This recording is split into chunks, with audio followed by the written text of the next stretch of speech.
Hello बच्चों, तो आज हम आप लोगों को पढ़ाने वाले हैं क्लास 12th बायोलॉजी का एक छोटा सा टॉपिक और इम्पोर्टेंट टॉपिक है क्लाइनफिल्टर्स सिंड्रोम। क्लाइनफिल्टर सिंड्रोम, तो 6 सिंड्रोम होते हैं, 4 सिंड्रोम हमने आपको पढ़ा दिए, ये 5वां सिंड्रोम है। तो इसके बारे में देखेंगे और इसके लक्षण देखेंगे, क्योंकि कोई ना कोई सिंड्रोम आपके एग्जाम में 100% पूछ दिया जाता है। 1 नंबर, 2 नंबर, 3 नंबर में ये सिंड्रोम पूछे जाते हैं और ऑप्शनल में भी आ जाते हैं कि किसी सिंड्रोम को दे देंगे और उसकी खोज किसने की थी, उसका आविष्कार किसने किया था, इसी तरीके से पूछ दिया जाता है। तो इसमें देखते हैं क्या दिया हुआ है। तो इसमें दिया हुआ है कि जब व्यक्ति में गुणसूत्रों की संख्या 2 के स्थान पर 3 होती है, यानी कि जो गुणसूत्र होते हैं उनकी संख्या, गुणसूत्रों की संख्या 2 के स्थान पर 3 होती है, यानी कि गुणसूत्र जो संख्या होती है, लैंगिक गुणसूत्र की संख्या 2 के स्थान पर 3 होती है। यानी कि यहाँ पे जो दिए हुआ है 44 प्लस एक्स वाई दिया हुआ है, ऐसे अगर गुणसूत्रों की संख्या होती है तब यह लक्षण जो होता है क्लाइनफिल्टर सिंड्रोम कहलाता है। यानी कि जो लैंगिक गुणसूत्र होते हैं, यहाँ पे आप लैंगिक लिख लीजिएगा।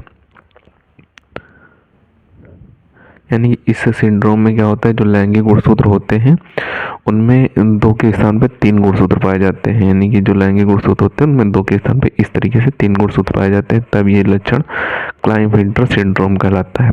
अब इसके लक्षण देख लेते हैं कि इसके लक्षण क्या होते हैं। तो लक्षण में दिया हुआ कि ऐसे व्यक्ति में गुणसूत्रों की कुल संख्या 46 के स्थान पर 47 होती है। यानी कि 44 सामान्य गुणसूत्र होते हैं और 3 लैंगिक गुणसूत्र होते हैं और उनको मिलाकर 47 हो जाती है। और आगे दिया हुआ है, लेकिन इनमें स्त्रियों के समान स्तनी का विकास होता है। यानी कि जो स्त्रियों में स्तन पाए जाते हैं उन्हीं के समान इनमें भी, जो पुरुष होते हैं तो उनमें भी स्तनी का विकास होगा, और जो मादा होते हैं उनमें तो होता ही है, और जो पुरुष होते हैं पुरुषों में ये क्लाइनफिल्टर सिंड्रोम हो जाता है, उनमें भी स्त्रियों के समान स्तनी का विकास होता है। तो यही क्लाइनफिल्टर सिंड्रोम है। तो सबसे पहले आप इसका स्क्रीनशॉट कर लें और इसे आपको अच्छे तरीके से तैयार कर लेना है, क्योंकि 6 सिंड्रोम में से कोई ना कोई 100% 1 या 2 सिंड्रोम जरूर पूछे जाएंगे। 2 तो 100% पूछे जाएंगे। कोई 1 नंबर में पूछ दिया जाएगा तो कोई 3 नंबर में पूछ दिया जाएगा, 2 नंबर में भी पूछे जा सकते हैं, और ऑप्शनल में तो ये 100% 1 आता है। तो इसे आप अच्छे तरीके से तैयार कर लें, इंपॉर्टेंट है। मिलते हैं किसी नए वीडियो में नए टॉपिक के साथ, तब तक के लिए धन्यवाद।